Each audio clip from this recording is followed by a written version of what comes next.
TikTok has been telling me today that I need to discuss high value men and women. I'm so clogged. Yeah. I hate that term. High value. Yeah. Because just because you're, as a man, just because you're over 6 foot tall and you make money doesn't mean that you're not a piece of shit human being. Mm-hmm. So making somebody high value or seeing them as a catch because they can provide for you means that you're not looking for a man, you're looking for a daddy. Mm-hmm. Right? I mean, that's a fair thing to say. Yeah. So all these women who are on the internet talking about how they want a high value man that makes 6 figures a year, must be over 6 foot tall and provide the life that they want to live so they can be a stay at home and be a woman of luxury or a kept woman, because those are terms now that are popping up in my feed. Are those really terms? Those are terms. I'm so sick of the buzzwords. I'm sorry. So we can say kept woman, but I can't say traditional housewife? Right. The fuck out of here. Oh, I'm so sorry. Wow. Okay, go off, I guess, society. That makes a lot of sense to me. So, because I had already addressed, I made a TikTok about this, obviously. Right. Because it was 7 o'clock this morning. It was the very first thing I saw, and it instantly made me go, I am so sick of this shit. Mm-hmm. I don't even want to be on TikTok today. So I'm responding to it. So I made a response. And the video was that high-value women tell men, you can't handle this. You can't handle me. And the guy's response was, why would I want to handle my woman? Right. If we're in a relationship, I shouldn't have to handle you. So like I listened to the whole thing and dude made very valid points all the way across the board. And then I got on there and did my little stitch, and I don't want to handle anything. Mm-hmm. I don't want to deal with my home at all. When I'm done with my day and I have nothing else going on, I want peace and quiet. I'm tired of fighting the world. I'm tired of fighting my demons. I'm tired of fighting the government. I'm tired of fighting everything that I have to deal with as a business owner. And by the government, I meant taxes and accountants and all that bullshit. Right. And in some cases, the health department and other, Yeah. I get sick of that shit. My life, from the moment I wake up till the time I go to bed, almost every single day is a battle of some sort because of the businesses that I run. Yeah. The one place that I want to have peace is in my home. So if I had a high value woman, based off of the definition of what a high value woman is, according to the internet, that means I get to come home and have to handle a bitch with an attitude. And I don't like using that term. Right. But that's the way they are portraying a high value woman. Just because she makes money, she can be a see you next Tuesday to her man, and he's supposed to accept it, and he needs to handle her. Right, because she can just leave if he doesn't. Right. And they love saying that. Well, if you don't like it, you can just leave. Yep. Bye. I can take care of myself. It's not a... They make it a power struggle. The irony in all of that is that before you got with whoever you were with, they were taking care of themselves too. Right. So you think you're special because you can take care of yourself? Congratulations. You're not a strong, independent woman. It's called being an adult. It is being you a got fucking it. adult. Good job. I don't understand that mindset. Right. Wouldn't you want, as if our roles were reversed and you were living the life that I have to live and I was here and you came home after a stressful day, wouldn't you want to just have a peaceful evening? Yeah. Like not be combative, not have to deal with conflict, not have to deal with me nagging you. Just come in. Hey, how was work, babe? Oh yeah, you closed that deal. Good job. Like, what do you want for dinner? I'm gonna go cook. We don't have to have conflict.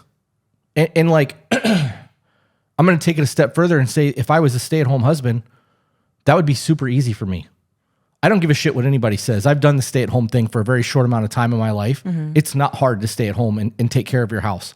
If you can time management, you get a whole lot of free time. You can take naps. You can scroll TikTok for hours. You can play on social media. You can make thirst traps on Instagram. You can go to the gym. You can go to the grocery store. You can go shopping. You can fucking walk around Hobby Lobby for 3 hours and still make it home by the time that your man gets home from work or your woman gets home from work in that scenario and have a good evening because time management. It doesn't take much. So now that I fucking went there, it's the third F-bomb. I'm really trying not to say the F word, guys. So when you hear us go, ugh, or whatever, it's because we are actively trying to be better. That's something that we're both working on because our vernacular should be cleaner. So the original question, and I may have asked it on the last one and not on this one, so I'm just going to reiterate it. Question one of a two-part question on a high-value thing is, if high-value people are assessed only by their money, what makes them high value? Because simply having money doesn't do it. Right. Right? Did I word that right? Did that make sense to you just now? Because I don't think that made sense to me. So your question is, The way that I'm interpreting your question is outside of money, what else qualifies somebody as being high value? That was where I was going. And I don't know what happened with my brain just then, but it did not come out that way. Yeah. But just because you have money doesn't mean that you're not a piece of shit. I said that a minute ago. Like, that's a big deal for me. So if you're a high value woman and you are a good person, there's nothing wrong with being a high value woman. If you have a job, and the guy in that video was like, you're working on curing cancer and you're making $250,000 a year. You're a high value woman. Go do that job. He's like, you're an F-18 fighter pilot. Go do your job. Like, he said, but men are not going to want to be with you because you're focusing on your career, not focusing on your home. Mm-hmm. I disagree with that statement because there are women out there who make a lot of money who are with men who make a lot of money. Like, you can make that household work. You just have to plan accordingly to make sure that you have quality time. The intimacy doesn't die. You are able to lean on each other when work gets hard. It's not hard to have a relationship if two people are successful. Now, if the woman is super successful and she dates a man who has nothing, how often is that even heard of? Because women want to date their tax bracket. They're not trying to date down. They're trying to date up, where men don't give a shit. Men are looking at a different range for what is a quality mate. Mm-hmm.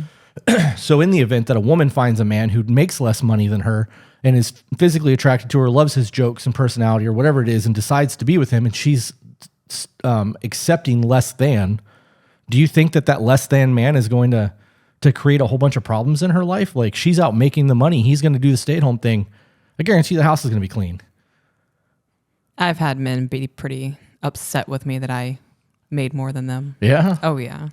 They felt emasculated. They felt like I was taking away their power as a man in the relationship. There are some dudes out there with pretty frail mentalities when it comes to women who make their own. If you ever get to the point where you like win billions or like millions in a lottery, and we no longer have to deal with the businesses, and you were the breadwinner in the house, and I get to do the stay-at-home thing, I'm going to buy the shortest PT shorts I can find. I'm talking like 2-inch inseam. Like, if I'm not wearing underwear, the boys are going to be hanging out the bottom of them, and I'm going to cook and clean in those underwear or those PT shorts. I will make sure that I do at least 2 hours of cardio every day while you're at work or doing whatever you do, and I will be the trophy stay-at-home husband because I've provided my whole life. I'm ready to retire. So in the event that you were able to do that for me, I'm good. Like, to clean the house is nothing. I got to do that shit anyway. So like, it's not a big deal to just take care of my life. You remember the Tamagotchis? I do. You remember how hard it was to keep those things alive? It's easier to keep us alive than it is to keep those things alive because we're living our life and doing what we're doing. So to get with somebody and have your life change a little bit when you've got the habitual pattern of doing everything that you're doing as an adult, it's really not hard to continue that. I agree. Okay. The Florida lottery is at $7.5 million. Can I go buy a ticket real quick? I mean, I don't think that would be enough after taxes for us to truly retire. It would definitely help. Okay. I want the shorts. Yeah. The Jim Reaper shorts that I have are a little bit too long for your liking. Every time I put them on, you're like, they need to be shorter. Pull them up. Yeah. I want to see the goods that have been placed here for me. Yeah? Yeah. That's funny. The second part of that two-part question is, what makes you valuable to a high-value person? If you're going to do that, you should do it while I'm talking. I know, but I want to make sure you weren't going to ask me the question and then stop and be like, okay, your turn. I'm just like,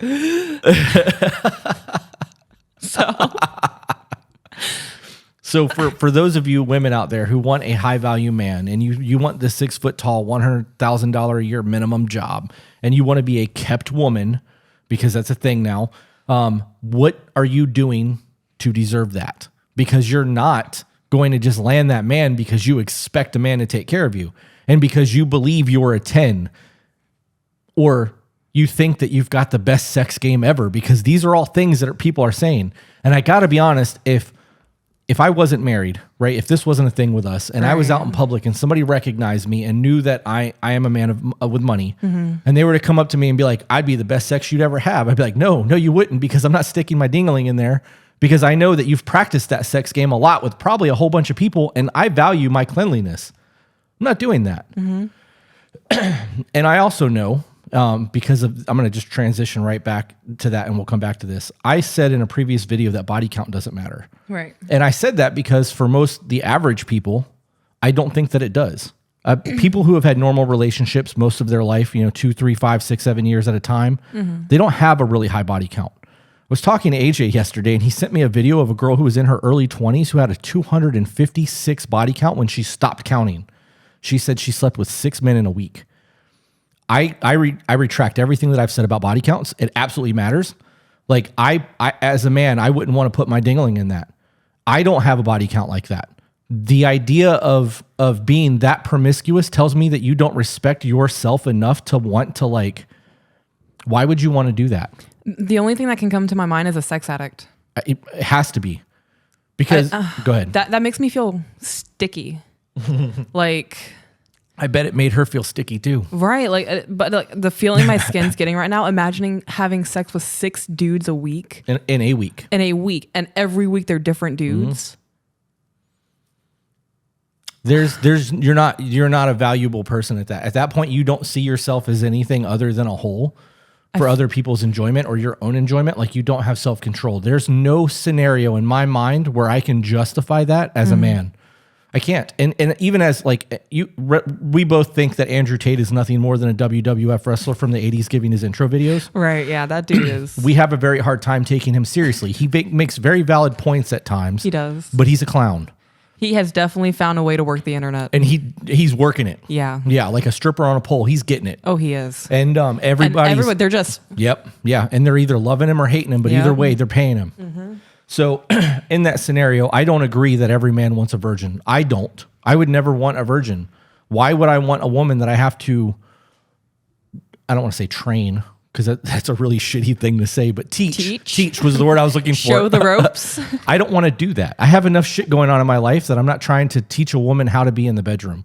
I want somebody that knows what they want, knows what they like, and we can explore that together and have just one more layer of our life being what it is.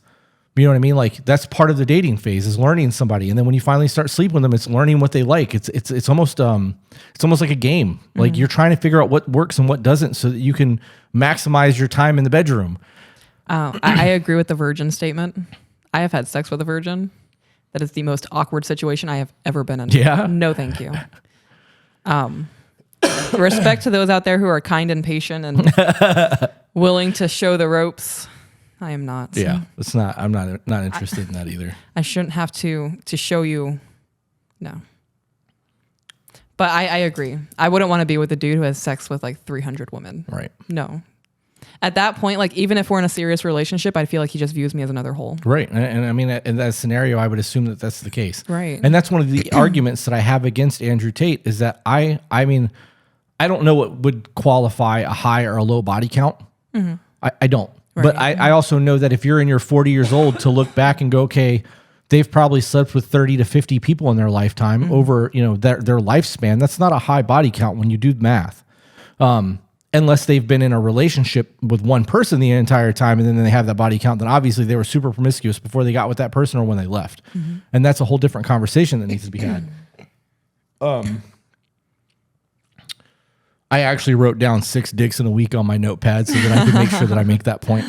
Yeah, that's I feel like a lollipop that was like kind of sucked on but then discarded in a 7-Eleven bathroom is just collecting dirt.